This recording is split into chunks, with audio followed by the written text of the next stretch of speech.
Hola, muy buenas noches, bienvenidos al programa El Chispero. Este programa, se los cuento, nace de una crítica. Nosotros estamos en desacuerdo cómo se hace la televisión chilena, creemos que no hay espacio para la verdad, no nos vemos reflejados en la televisión y queremos además abrir un espacio para el debate, para discutir los temas que nos importan y con tiempo, y con ganas, y con gente que además no aparece habitualmente en los programas de televisión. Hoy vamos a discutir sobre la educación y todos los meses les vamos a estar trayendo un nuevo programa sobre discusión.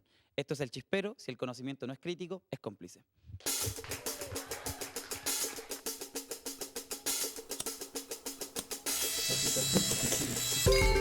Existen chisperos donde el gas se enciende con chispas producidas por la fricción de un rodillo metálico contra una piedra. Las chispas de color amarillo rojizo corresponden a la temperatura de las partículas de piedra que se han desprendido para iniciar la flama. También existen chisperos que generan un campo eléctrico superior a 3 kV por milímetro, suficiente para ionizar el aire produciendo chispas de color blanco azulado de mayor temperatura. Pero existen otros chisperos para estufas, cocinas y hornos que tampoco tienen piedras y que parecen inagotables. Producen chispas azuladas sin poseer cables, pilas ni baterías. Uno podría entonces preguntarse, ¿de dónde obtienen energía estos chisperos? ¿Cuál es el principio físico que los rige? La respuesta es que la energía proviene del esfuerzo del usuario. Es la orden que da el cerebro a la sangre, para que llegue a los músculos los que se tensan para la pelea. La respuesta está en ti. Bienvenidos a El Chispero.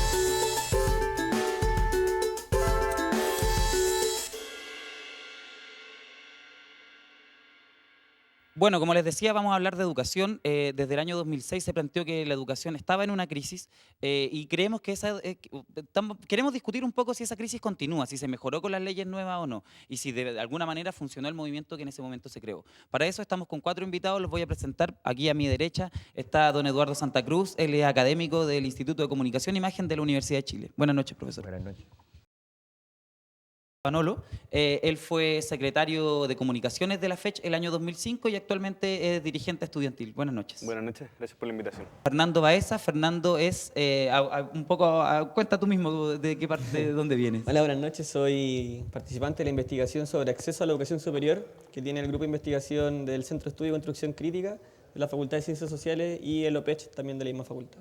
También es estudiante de Sociología Estudiante de de la Sociología. Universidad de Chile. Buenas noches, Sí, Fernando. gracias, buenas noches. Y finalmente está con nosotros Brian Seguiel. Brian es de la Asamblea de Estudiantes y Trabajadores de la Educación y también es representante de su escuela de la Facultad de Filosofía en la Federación de Estudiantes de la Universidad de Chile. Así es. Buenas noches, Bueno. agradecido de estar acá. Entonces, vamos a ir conversando con estas personas. Quería preguntarte, Fernando, ¿cuál es tu análisis de la situación de la educación chilena actual? ¿Tú crees que estamos en un momento de crisis? Más allá de un momento puntual, me parece que hay una situación estructural, digamos, de la educación general, digamos, superior y básica, media, que sí está en crisis dado la mercantilización que la atraviesa, digamos. Me parece que es inviable cómo se ha planteado que el mercado se haga cargo de dar sistema de educación pública y privada al país, lo que es una contradicción, digamos, estructural de fondo. Me parece que en ese sentido sí podríamos hablar que los problemas de la educación plantean una crisis, más allá de estar en una crisis del 2006, hoy día, mañana. Hay problemas de fondo que sí sustentan ese análisis, creo. Ambrosio, ¿estás de acuerdo con ese análisis? En el término semántico de crisis, no.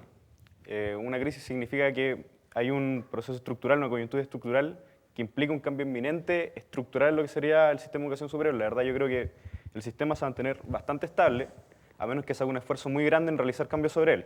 Ahora, en el punto más de fondo, bueno, de hecho, el movimiento al que pertenezco adhirió a la movilización del 12, probablemente no estamos de acuerdo en los temas de fondo en lo que plantea Fernando, en términos de que plantea un conflicto antagónico entre el mercado y no mercado, entre lo que sería el mercado y el Estado, cuando la verdad para nosotros puede ser perfectamente complementario.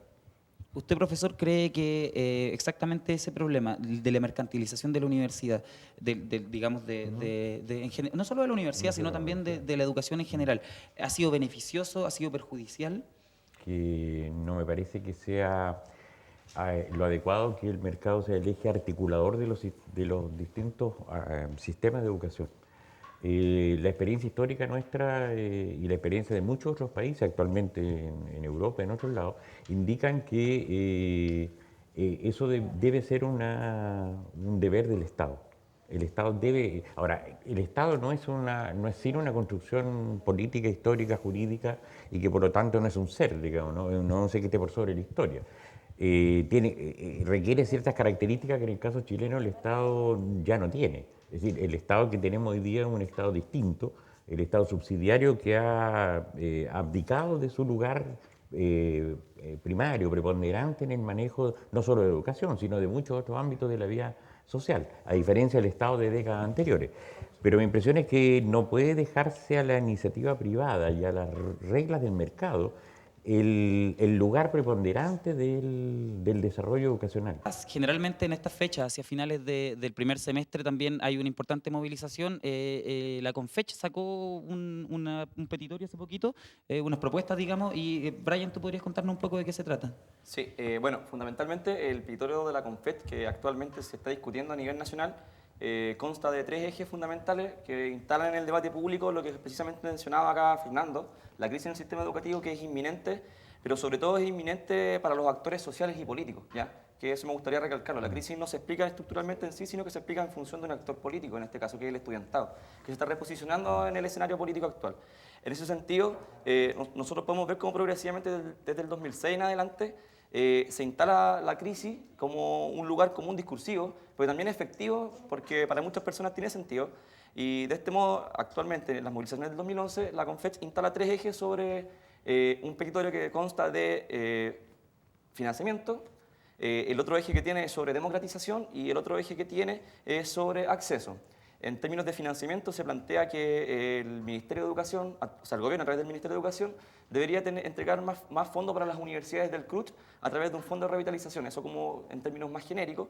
En términos de democratización se plantea la necesidad de derogar aquellos artículos de la LOCE que impiden la libre asociación y la instancias de participación democrática y triestamental al interior de los planteles educacionales, y en términos de acceso hay un cuestionamiento, un rechazo hacia la PSU por considerarse un sistema regresivo frente al acceso de los estudiantes, y se plantea la necesidad de establecer una modalidad alternativa que no se estipula bien, sino solamente se instala la problemática. ¿Es un instrumento, Fernando, crees tú, válido la prueba de selección universitaria o requiere modificaciones? Lo que es la PSU es una asociación muy fuerte, que se puede comprar hasta estadísticamente, digamos, entre grupos socioeconómicos, nivel socioeconómico y resultados en la prueba. Los puntajes PSU están altamente, dependen básicamente del colegio en que se estudió, de la familia que se proviene, de los recursos que ganan los padres, del nivel educacional que tienen los padres.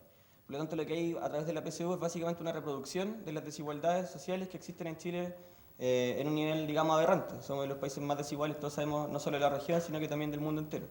En ese sentido, la PSU es criticable porque reproduce, digamos, esa desigualdad de origen que traen los estudiantes. Es evidente que los contenidos que se pasan en un colegio en otro no dan lo mismo. No todos los colegios son capaces de pasar los contenidos como para que los estudiantes puedan dar o rendir una buena PSU, pero también están las condiciones de la familia, de los hogares donde estudian esos jóvenes, que lógicamente van a impedir que tengan los mismos rendimientos que un estudiante que viene a un colegio particular, que vive en una casa donde tiene todas las comodidades, que tiene acceso a fuentes de información mucho más beneficiarias. Entonces, por ejemplo, en la Universidad de Chile lo que pasa es que siendo el 7% de la matrícula de cuarto medio particular pagado, en la Universidad de Chile es superior al 20%, se triplica ese porcentaje, esa proporción. Esas son las críticas que nosotros planteamos, mientras que los municipales y los particulares, sobre todo los municipales y en segundo lugar los particulares subvencionados, obviamente bajan sus proporciones en desmedro de que entren más particulares pagados. Esa es la crítica que nosotros planteamos. ¿Qué otros modelos, profesor, pueden ser utilizados que sean a la vez justos, pero también aplicables, digamos? Bueno, modelos pueden haber muchos. Si uno incluso recorre un poco lo que es la región, o sea, en América Latina tú tienes formas muy distintas de ingreso a la universidad. Es decir, de partida, este modelo actual tiene el énfasis en contenidos. El modelo anterior, a mi modo de ver, era mejor, el de la prueba de actitud académica, porque medía no contenidos, sino ciertas disposiciones intelectuales, que eventualmente podrían incluso ser, no diríamos más fáciles, pero podrían trabajarse más allá de la calidad de los colegios, etcétera, ¿no? Pero esa prueba de la misma manera que esta espera, replicaba las desigualdades igual sociales. se replicaba por una razón muy simple, ¿sí? Porque estructuralmente este país está hecho de una cierta manera desde hace algunas décadas, ¿no? Que se te manifiesta la desigualdad en todos lados. Ahora, en otras partes de América Latina tú tienes desde ingreso universal, basta querer entrar y se entra, sin ninguna condición específica, en universidades públicas gratuitas, estoy pensando en Venezuela, en Ecuador, en muchos lados. En el caso argentino, por ejemplo, hay además depende de las facultades, depende de las universidades, son probablemente te puedan pedir algunas pruebas de ingreso, por ejemplo, para carreras que requieren ciertas habilidades muy específicas, como Bellas Artes, por ejemplo, ¿no? Pero igual el ingreso es mucho más masivo. Es mucho más masivo. Si en la Universidad de Buenos Aires, en la mayor parte de las carreras, el ingreso es universal. Si tú vas y te inscribes nomás, no pasas por ninguna prueba previa. Y estando dentro te puedes cambiar de una carrera a otra, etc. Entonces, hay muchos sistemas posibles que se pueden estudiar. No hay ahí ninguna verdad consagrada respecto a los sistemas de acceso.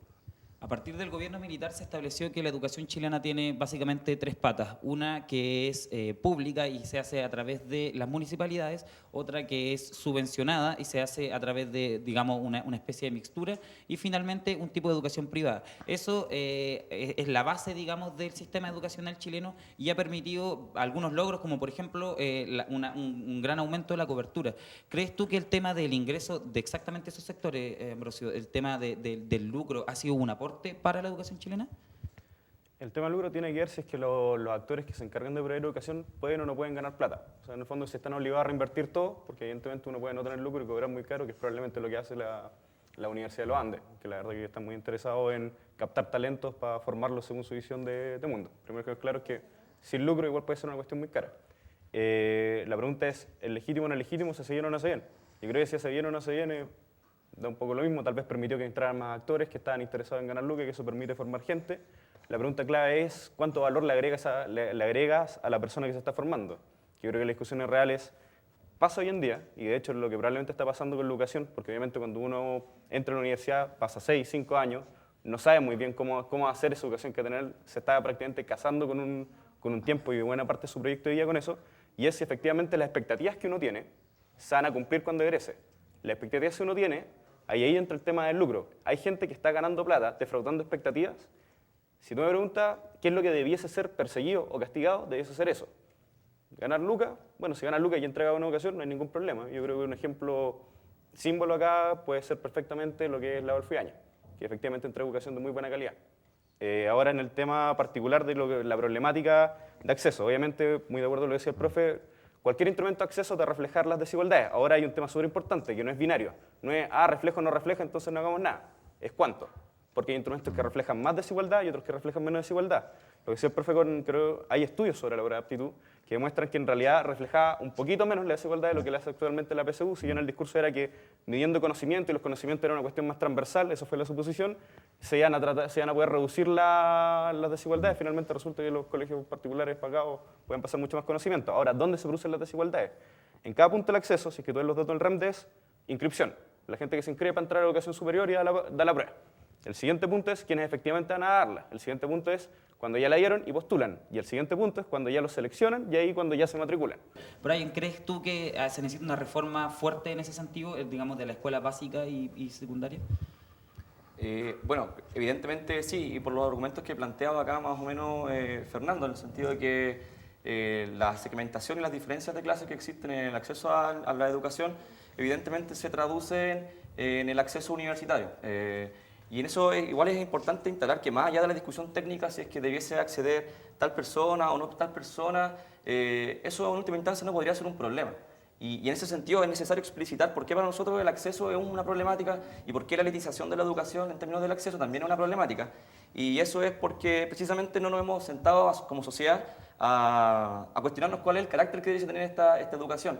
Porque efectivamente es una sociedad que no está acostumbrada a autorreflexionar, a autopensarse, y hay que ser súper claro. O sea, que el proyecto de educación que nosotros apostemos a construir como actores sociales y políticos da cuenta también del proyecto de sociedad que uno apuesta a construir. Entonces, en ese sentido, si uno entra a la crítica de que no hay una segmentación y una elitización desde la universidad que entrega educación y que la educación debiese ser un derecho social, la problemática de fondo es que hay una educación al servicio de unos pocos que reproduce conocimiento para unos pocos y al servicio de los intereses que son intereses económicos. Esa es la crítica de fondo. Profesor, de una base parte mal el problema del UTEM. Originalmente estuvo mal estructurado como universidad. Lo que pasa es que la UTEM en su origen, con la